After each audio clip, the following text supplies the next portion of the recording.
After you win a medal, we'll talk then too.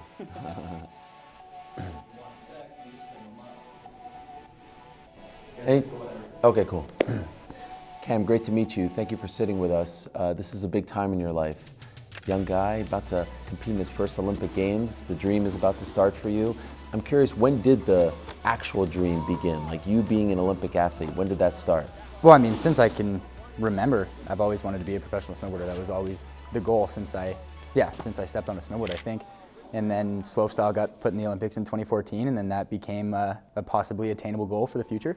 So yeah, probably after watching it in Sochi. Were you about 3 years old the first time you strapped up on a snowboard? I think so, yeah. Yeah, 3 or 4. This was their doing, your parents? Yeah, for sure. Were they snowboarders as well? Yeah, both of them were. My dad was a snowboarder from when he was really young, but then he always did both, and my mom was the same way. So yeah, without those guys, I don't think I would have gotten into it as soon as I did, for sure. And so like you grow up, you're just doing it for fun, and then all of a sudden you start to see it in the Olympic Games, and you say, this is something that I want to do. I want to devote my life to this. Yeah, I think it started when I was 6. I did my first contest at a place called Mount St. Louis Moonstone in Ontario, and yeah, fortunate enough to win that one, and then it kind of just cascade effect from there, and I just never wanted to stop competing, and then the Olympics became a thing that was possibly reachable for us to get to, and then that became one of the big goals, for sure. And so you compete in slopestyle and big air. Which do you prefer? Do you have a preference or a forte? Yeah, I prefer slopestyle, for sure. Why is that? It lends more to a complete snowboarder. There's a lot of tactical thought process that goes into creating a run. You got to spin left and right as equally as possible. You got to be a good rail rider, good jumper. There's a lot of transition stuff in the courses these days for us. So you have to be a really good, all-around snowboarder to put together a run that can get on the podium and win. And I love going through the process of creating one of those runs. And like I said, you're relatively young, 21 years old, I do believe? 20. 20, okay, sorry, I don't mean to age you. No worries. The majority of your friends, like what are they doing right now in their lives? Yeah, most of them are just working or going to uni, pretty much.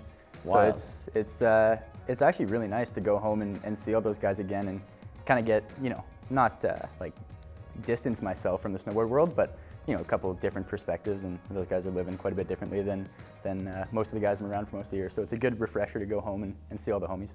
I read that you like to wakeboard as well. Mm-hmm. Are you part of the national team for wakeboarding? I didn't even know there was a national team. yeah, I was for a while. Okay, but, you were. But not anymore, yeah. Now, which national team? The Canadian national team? Yeah. There's a Canadian national team for wakeboarding. Yep. And where do you guys compete?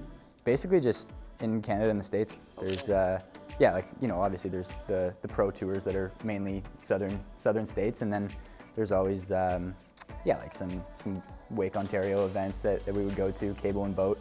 And yeah, it really is just a good way to keep myself a little scared in the summer, and it's always good cross-training too. Any time spent on a board is only going to be more helpful on a snowboard. Similar movements, similar mindset? Similar, yeah. It's I like trying to do hard things, and so it's just something that I can occupy my time with in the summer. That I'm dialing it back a little bit these days, trying to play it a little bit safer. But at the same time, I can't really switch my brain off and decide not to do some hard stuff. So it's nice.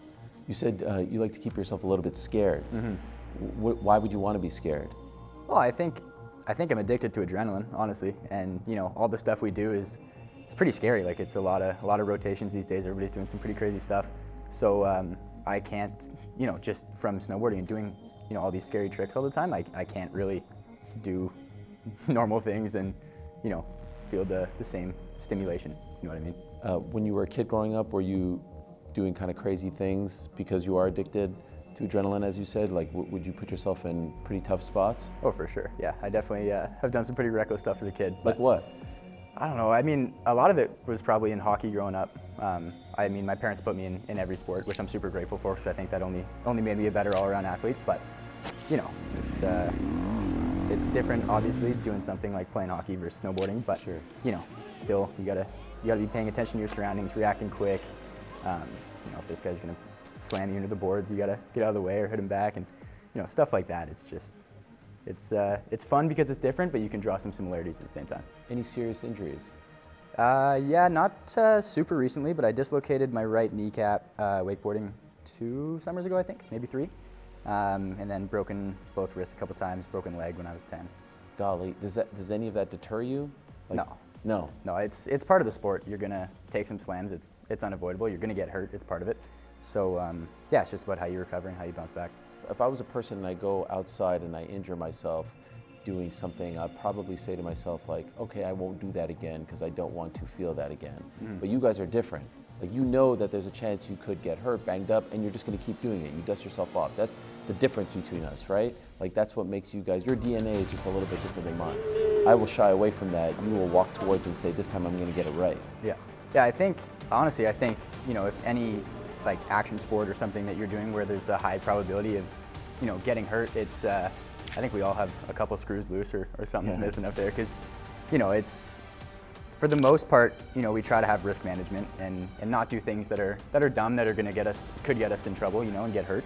But at the same time, anything can happen. So it's, you know, we spend, you know, all the years growing up, and you kind of learn how to fall, and that's honestly one of the most helpful things. But at the same time, gonna fall, gonna get hurt. So you just gotta have short-term memory and forget about that stuff, and then just move on.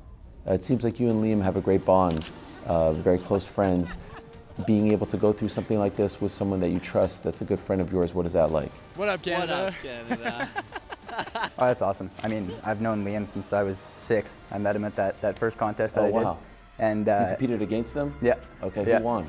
I did. I think yeah, I think he got third that contest. Okay. But yeah, I mean, you know, I wouldn't be the snowboarder today that I am without him. Like, you know, we pushed each other so much growing up, and he'd learn a trick, then I'd learn a trick, and then it would just kind of go back and forth all the way up until, you know, we made it to, you know, the World Cup stage and on the national team together. And it's pretty trippy to look back on and think of that we were just, you know, 2 kids at the local hill in Ontario that had a dream to be professional snowboarders, and then now it's actually happening. It's pretty crazy. How does that work? Because you're competing in an individual sport, right? But he's also your boy. Yeah. So ultimately, you have to be together, but not. How do you divide the two? Well, I mean, I think because we've been, you know, we've known each other for so long, we've been super tight for such a long time. We're pretty much like brothers, and it's obviously we're super competitive with each other, and everything we do, we're always competing, trying to be better than the other guy at it. But at the end of the day, yeah, we're homies, and I want the best for him. He wants the best for me. So no matter what happens in the contest, I'm always cheering for him. He's always cheering for me, and yeah, whatever happens, happens. Looking forward to it. Good luck to you. Yeah, Thanks for sitting with us.